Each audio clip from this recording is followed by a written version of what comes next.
أعوذ بالله من الشيطان الرجيم. بسم الله الرحمن الرحيم. السلام عليكم ورحمة الله وبركاته.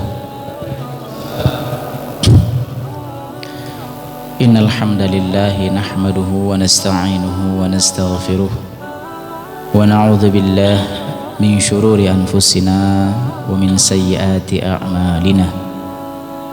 أشهد أن لا إله إلا الله وأشهد أن محمدا عبده ورسوله. اللهم صل على سيدنا محمد وعلى آله وأصحابه أجمعين. Maka untuk menghadapi atau bagaimana cara menetralisir atau agar kita tidak terjerumus atau kita selamat Bapak Ibu dari perbedaan yang banyak itu, kalaupun kita masuk dalam wilayah ikhtilaf, kita masih dalam kondisi yang benar, maka nasihat Nabi ini Pak, fa'alaikum bisunnati. Kalau kamu menyaksikan perbedaan pendapat yang banyak, ini beda, ada 100 perbedaan, maka Nabi mengatakan, pilihlah yang sesuai dengan sunnahku. Ada 100 beda Pak, tidak mungkin yang sesuai sunnah itu cuma sikok Pak, tidak mungkin. Mungkin ada 3, ada 4, ada 5. Nah yang sayangnya ada si kok wong yang klaim dia lah yang paling sunnah itu di antara 100 yang beda itu. Ya, memang kata Nabi, fa'alaikum bisunnati. Kalau kamu lihat perbedaan yang banyak dalam masalah apapun, pilih yang ada sunnahku di situ, yang ada petunjukku. Wa sunnatil khulafa'ir rasyidin al mahdiyyin. Yang kedua, pilih yang sesuai dengan sunnah para khulafa'ir rasyidin al mahdiyyin. Siapa khulafa'ir rasyidin? Ada 5 Pak. Nah, ini secara khusus Pak, tapi secara umumnya itu maksudnya para sahabat. Tapi di antara para sahabat itu yang mulia itu yang 5 khulafa'ir rasyidin. Yang pertama itu adalah Abu Bakar, yang kedua adalah Umar, yang ketiga adalah Utsman, yang keempat adalah Ali, yang kelima adalah Hasan. Ini kata para ulama, ada yang mengatakan 4, tapi ada juga yang mengatakan 5, yaitu cucu Nabi Hasan.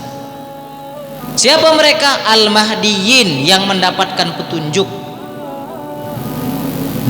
Nah ini Pak, jadi ikuti yang di atas sunnah Nabi, kemudian yang di atas sunnah para sahabat, terkhusus para khulafa'ur rasyid. Jadi kalau kita meloi pendapat Abu Bakar, itu juga benar Pak. Kalau kita meloi pendapat Umar, itu juga benar. Kalau kita meloi pendapat Utsman, itu juga benar. Apalagi pendapat seluruhnya, ijma'nya para sahabat, itu lebih benar lagi Bapak Ibu sekalian.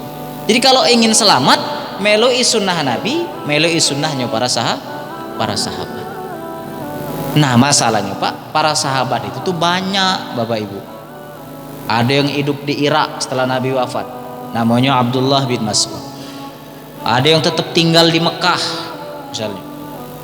Ada yang tetap tinggal di Madinah, mencar-mencar Pak. Nah semua sahabat ini nanti punya pengikut. Pengikut-pengikutnya inilah yang kemudian mengembangkan pikiran-pikiran para sahabat itu.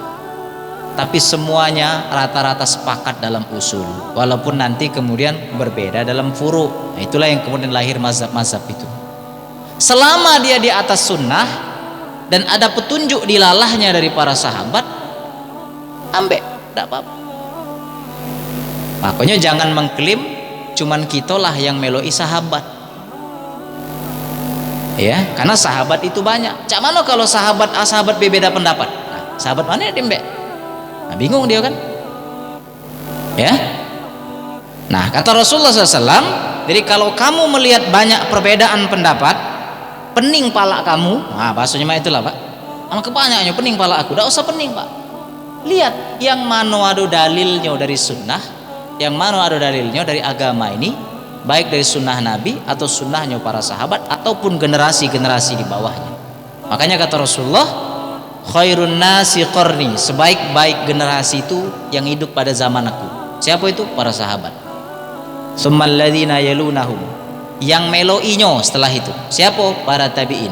tsummal ladzina yalunahum, kemudian yang mengikutinya, tabi'ut tabi'in. Inilah generasi 300 tahun pertama yang disebut generasi salaf. Jadi salaf tuh Pak 300 tahun pertama, bukan yang sekarang kami salaf puji dia, padahal bang zaman ini hari ya dak. 300 tahun pertama setelah wafatnya Rasulullah, mereka lah yang disebut dengan salafus soleh, generasi salaf. Ya, itu yang kita ikuti. Nanti mereka banyak murid. Ya, pandangan-pandangannya berbeda. Selama pandangan-pandangan itu, perbedaan-perbedaan itu berada di atas sunnah Nabi, ada tuluannya lah bahasa gitu nih, ada cantolannya dengan sunnah Nabi, tidak bertentangan dengan sunnah Nabi, peloi. Ya, peloi. Bahkan kata Rasulullah SAW, jam berapa Isya Pak? Habis ya? Oh 21, 6 menit lagi ya. Bahkan kata Rasulullah SAW terhadap berpegang teguh dengan sunnah Rasulullah dan sunnahnya para sahabat, terutama khulafaur rasyidin tadi Pak, wa'addu 'alaiha bin nawajid, gigit dengan gigi geraham. Maksudnya itu pegang teguh Pak, pegang teguh. Jadi kalau ada kelompok yang mencela sahabat Nabi, jauhilah itu. Yang mengkafir-kafirkan sahabat Nabi, yang mencela sahabat Nabi, padahal Nabi nyuruh kita melo idio, tapi dikafir-kafir, udah jauhilah itu. Siapa yang paling tahu tentang Nabi kalau bukan para sahabat? Ya, ada itu Pak, kelompok-kelompok yang mencela Nabi, dan itu sudah ada Pak sejak zaman dulu. Bahkan kata Rasulullah, pegang dengan gigi geraham. Nah yang terakhir, nasihat Nabi Pak untuk kita, wa iyyakum wa muhdatsatil umur, berhati-hatilah kamu dengan perkara-perkara yang baru, perkara-perkara yang baru, yang dulu dak kate sekarang ngado. Perkara baru tuh Pak, berarti baru kan, dulu dak kate sekarang ngado. Apa contohnya? Bukan soal dunia. Dulu Nabi berangkat, sahabat berangkat ke masjid naik unta, sekarang kita naik Toyota, misalnya. Bukan itu.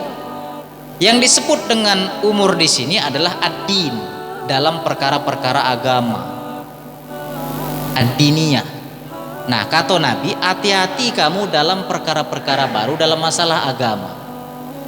Ya, bahkan lebih tegas lagi, Syekh Yusuf Al-Qaradawi mengatakan perkara agama itu maksudnya adalah dalam perkara-perkara akidah. Hati-hati perkara-perkara baru dalam masalah akidah, masalah rukun iman misalnya. Ada yang mengatakan misalnya rukun iman ada berapa Pak? Ada 7 atau 8? Oh, ada 6 ya, kalau nambah ya. Yang ngomong 7 itu perkara baru Pak, itu akidah. Hati-hati ya. Katanya ada Nabi setelah Nabi Muhammad, itu akidah, perkara baru. Muhammad itu harusnya bukan yang layak dapat wahyu, harusnya Ali bin Abi Thalib misalnya. Jibril itu salah alamat misalnya. Harusnya Jibril itu datang ke Ali tapi ke Muhammad. Nah itu perkara baru Pak. Jadi ulama-ulama dulu Pak menghukumi perkara-perkara baru dalam hal agama itu dalam masalah akidah, bukan dalam masalah fikih. Belakangan-belakangan baik Pak, soal fikih, soal furu' dianggap baru, bukan itu dulu. Walaupun soal perkara fikih ini pacak kita perdebatkan, ya, soal perkara furu'. Kenapa disuruh hati-hati Pak dengan perkara baru itu? Fa inna kulla muhdatsatin, karena setiap perkara-perkara baru yang diadakan itu bid'ah namanya. Maksudnya perkara-perkara baru dalam agama itu, dalam akidah, dalam hal pokok itu adalah bid'ah. Nah, jadi kita nih Pak tidak boleh alergi Pak dan kata-kata bid'ah. Bid'ah itu harus kita jauhi galau. Tidak boleh kita dikit-dikit bid'ah. Bener, tapi masalahnya si kawan nih galak mudah-mudahan bid'ah ke, itu yang buat kita alergi. Ya, inilah sudah saya jelaskan di hadis ke 5 kalau tidak salah ya, mudah-mudahan lupa itu ya. Kan ulah agak lama ya. Kenapa? Wa kullu bid'atin dhalalah. Karena setiap perkara-perkara baru yang bid'ah tadi dalam masalah agama itu adalah dhalalah, semuanya kesesatan. Jadi perkara-perkara baru dalam agama itu jangan kita lebarkan dalam perkara-perkara sarana atau perkara-perkara cara untuk kita beribadah, bukan, tapi dalam perkara pokok-pokok ibadah, terutama adalah masalah keyakinan, masalah akidah seperti rukun iman dan rukun Islam itu. Makanya banyak ulama yang mengkategorikan gini Pak, bid'ah pertama kali itu adalah bid'ah yang dilakukan oleh kaum Syiah dan Khawarij. Jadi ulama dulu mensifati ahlul bid'ah itu bid'ahnya Syiah dan Khawarij. Syiah meyakini Rasulullah itu setelah wafat akan bangkit lagi, akan kembali lagi sebagaimana Nabi Musa yang menghilang 40 hari 40 malam dan akan kembali lagi. Nah, keyakinan orang Syiah itu tuh bid'ah, tak katik-katik ajaran yang cak itu, bahasa kita tuh cak itu. Orang Khawarij mengatakan ya habis ya, oke, itu Pak ya. Nah, ini nasihat Rasulullah Sallallahu Alaihi Wasallam. Mudah-mudahan kita mendapatkan ibrah, manfaat terhadap apa yang sudah dinasihatkan oleh Nabi ini. Wallahu alam bishawab. Rawahu Abu Daud wa Tirmidzi wa qala hadis hasan sahih. Wassalamualaikum warahmatullahi wabarakatuh.